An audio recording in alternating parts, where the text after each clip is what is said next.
Noswaith Sidaki Heno.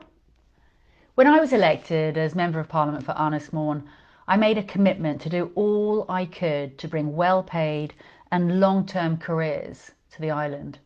The shortage of good quality employment opportunities on the island is a matter that's raised with me daily by people of all ages.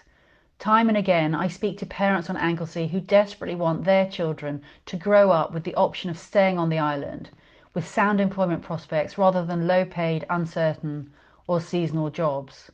We all want good opportunities for ourselves, our children and our families, but every year Anglesey hemorrhages talent because our young people are forced to leave in search of work.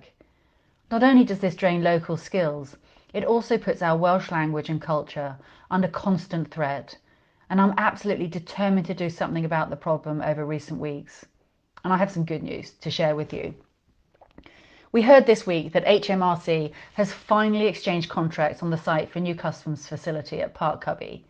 The facility will bring more than 200 new jobs to Holyhead. This will mean good quality, long-term careers for local people, with a focus on civil service and security roles. When the facility was proposed last year, HMRC was looking at potential sites, including Warrington and Bangor, as well as Anglesey. And I've held weekly meetings with HMRC emphasising the importance of establishing the facility here on Anglesey. I've also raised the matter with senior ministers in both the Treasury and HMRC, and I'm delighted that I was instrumental in bringing the facility here. It would have been a travesty had those 200 plus jobs gone off Anglesey, and I've been proud to stand up for my constituents to ensure that this did not happen. This week also brought the news that the first office of the National Nuclear Laboratory is being opened up at MSpark. This is a national facility which marks a commitment to Anglesey, recognition of its status as Energy Island, and acknowledges the contribution made by Bangor University to nuclear research. The NNL is committed to driving up innovation, investment and employment of a skilled workforce here in Wales. The establishment of the NNL office is also an encouraging step in our hopes to establish the first UK thermal hydraulic facility on Anglesey. This UK government facility will act as a test centre for designing safe and efficient power stations, as well as having the potential for wider green energy applications, such as hydrogen production. And in addition to 30 full-time jobs, the facility will act as a magnet for operations that need to use it as part of their research and development processes, further increasing local career opportunities. The thermal hydraulic facility was given outline planning permission at MSpark in 2018, and I'll be working hard with local and national stakeholders to ensure that it comes to the island.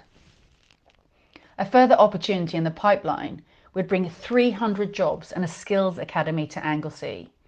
Last Sunday, I was pleased to take Dr. Maurizio Bragagni, the CEO of Tratos UK, around the island so he could look at potential sites for his factory by the sea. Tratos UK is a cable manufacturer which has won a Queen's Award for Enterprise and has an existing factory in Merseyside. Their new plant will produce subsea cables for wind energy platforms, and for transportation reasons, it needs to be on the coast. Tratos UK has a reputation for giving their staff excellent professional development opportunities, and Dr. Bragagni recognises that Anglesey would not just be the perfect physical location, but the factory would also be a significant step in our local journey to good employment opportunities. Dr. Bragagni has stated that Anglesey is his preferred location, but that he wants Anglesey to have free port status. There are clear business reasons for this. The easing of tariffs and taxes would allow Tratos to be more globally competitive, attract even more business, pay better wages and invest more in its staff.